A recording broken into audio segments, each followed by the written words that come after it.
ষ্টুডিঅ'ত মই ইমৰান লৈ আহিছে বিশেষ বাতৰি 10 গুণ পৰ্যন্ত বৃদ্ধি কৰা হৈছে যান-বাহনৰ জৰিমনা এতিয়াৰে পৰা আপুনি যান-বাহন আইন ভংগ কৰিলে 2 বছৰ পৰ্যন্ত জেলত থাকিবলগীয়া হ'ব পাৰে পৰিবহণ বিভাগৰ ফালৰ পৰা বান্ধি দিয়া হৈছে কেইবাটাও নতুন নিয়ম লগতে আপোনাৰ লাইসেন্স পৰ্যন্ত বাতিল হ'ব পাৰে কি নতুন নিয়ম বান্ধি দিছে আৰু কিমান টকাৰ জৰিমনা ভৰিবলগীয়া হ'ব পাৰে লৈ আহিছো সবিশেষ যান-বাহন আইন ভংগ কৰিলে হ'ব পাৰে 2 বছৰ পৰ্যন্ত জেল 10 গুণ পৰ্যন্ত বৃদ্ধি যান-বাহনৰ জৰিমনা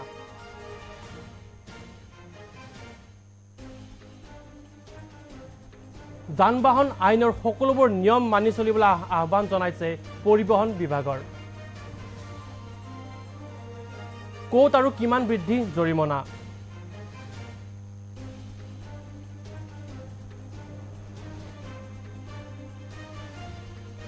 সুৰাপান কৰি বাহন চলালে 10ৰ পৰা 15,000 টকা জৰিমনাৰ লগতে হ'ব পাৰে 2 বছৰ পৰ্যন্ত জেল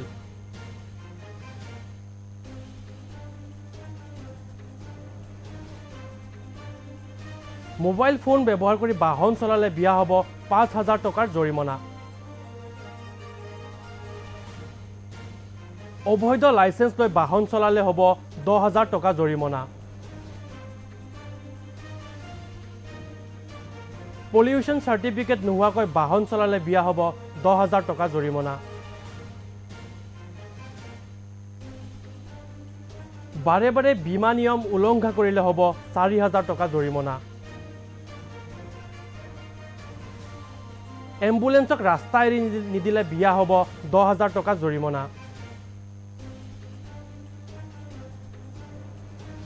হেলমেট নিপিন্ধিলে 3 মাহৰ বাবে বাতিল কৰা হ'ব লাইসেন্স আৰু লগতে বিয়া হ'ব 1,000 টকা জৰিমনা আৰু যান-বাহন আইন ভংগ কৰিলে বিয়া হ'ব 500ৰ পৰা 1,000 টকা জৰিমনা পুনৰবাৰ জনাইছো যান-বাহন বিষয়ক লৈ এবাৰ পৰিবহণ বিভাগৰ পৰা কেইবাটাও নতুন নিয়ম বান্ধি দিয়া হৈছে যান-বাহনৰ আইনৰ সকলোবোৰ নিয়ম মানি চলিবলৈ আহ্বান জনাইছে পৰিবহণ বিভাগে যদি আপুনি এই নিয়মবোৰ মানি নচলে তেন্তে আপোনাৰ 2 বছৰ পৰ্যন্ত জেল হ'ব পাৰে লগতে আপোনাক বিয়া হ'ব শাস্তি কোড আৰু কিমান টকাৰ জৰিমনা বিয়া হৈছে পুনৰবাৰ জনাই দিছো আপুনি যদি সুৰাপান কৰি গাড়ী চলে তেন্তে আপোনাৰ 10ৰ পৰা 15,000 টকা পৰ্যন্ত জেল হ'ব পাৰে আপোনাৰ আৰু জৰিমনাৰ লগতে আপোনাৰ 2 বছৰ পৰ্যন্ত জেল হ'ব পাৰে লগতে আপোনাৰ পলিউশন সাৰ্টিফিকেট নোহোৱাকৈ যদি আপুনি বাহন চলায় তেন্তে 10,000 টকা পৰ্যন্ত জেল হ'ব পাৰে আৰু প্ৰায় সময় দেখা পোৱা যায় এম্বুলেন্সক বাট এৰি নিদিলে যিয়ে এম্বুলেন্সক বাট এৰি নিদিয়ে তেনেকুৱা লোকৰ বাবে বিয়া হৈছে 10,000 টকা পৰ্যন্ত জৰিমনা এই সকলোবোৰ নীতি নিৰ্দেশনা মানি চলিবলৈ আহ্বান জনাইছে পৰিবহণ বিভাগৰ ফালৰ পৰা